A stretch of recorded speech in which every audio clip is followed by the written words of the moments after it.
Danielle and I have been married and we have 2 kids, and life is always an adventure. We found out Danielle was pregnant with our third. We were so excited to have our third baby. I had an easy, great pregnancy. He was out on the road, and when I went into labor, I was like, you have to get home right now. I'm gonna give birth.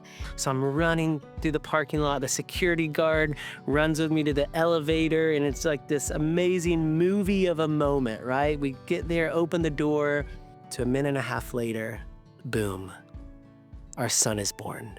And it's all great and wonderful until Wyatt isn't crying as much as my other two did when they were born. Wyatt starts to go purple. He can't breathe. And they took him to the NICU. And we saw him in the NICU with the breathing tube and elevated. And they let us know that he had something called Pierre-Robin sequence, PRS for short, which meant that his tongue stayed really far back in his throat, which created a cleft palate, and also his jaw was recessed. So all of that alluded to that he couldn't breathe. I met Garrett and Danielle on that day, and I explained to them that a lot of kids with Pierre-Robin sequence unfortunately require surgery to improve their airway and improve their breathing. And I just remember being so fearful that Wyatt was gonna have to have this surgery. And I remember looking at Dr. Lopez, like, is he gonna have to have it? And he's like, I think we should just wait. And so what we did is we waited. But eventually his jaw began to grow. The anatomy began to grow and correct itself. And he didn't have to have the surgery. I saw him occasionally every 2 or 3 months to ensure that he was recovering well. And I actually ended up fixing his cleft palate around 9 months of age. And after his cleft palate was complete, we thought we were done. But then one day I picked Wyatt up after his nap, and it was like out of nowhere, this big lump on the back of his head. So I went outside to ask Garrett, like, I felt the back of his skull, and it was like a golf ball size lump on the back of his skull. He's 13 months old. So for us, in context, it would have probably felt like a baseball.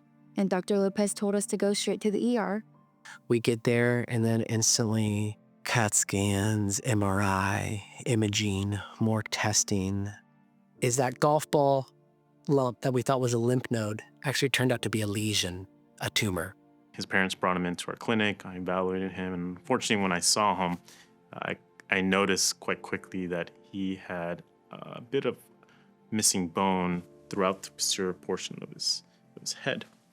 We found that he had this rare tumor known as Langerhans cell histiocytosis. It was engulfed and twisted in the C2 vertebrae. It was eroding his spine. It eroded about 5 inches of the back of his skull. Lopez, due to Dr. Lopez's knowledge and his team, they used 3D rendering of our son, and they used modern technology that Dr. Lopez has implemented. And through this 3D rendering, they were able to realize that Wyatt actually had enough of his own bone that they could plane and repair the back of the 5 inches of erosion. And what's incredible is that through this entire process, that they actually were able to write literature and publish an article on our son. So something that was so tragic, so dark, so hopeless, now is gonna bring hope and help other physicians and other children that could be potentially facing this same diagnosis. They did a cranioplasty, which they let me know is, we're gonna have to cut him from ear to ear. This is so scary as a mom.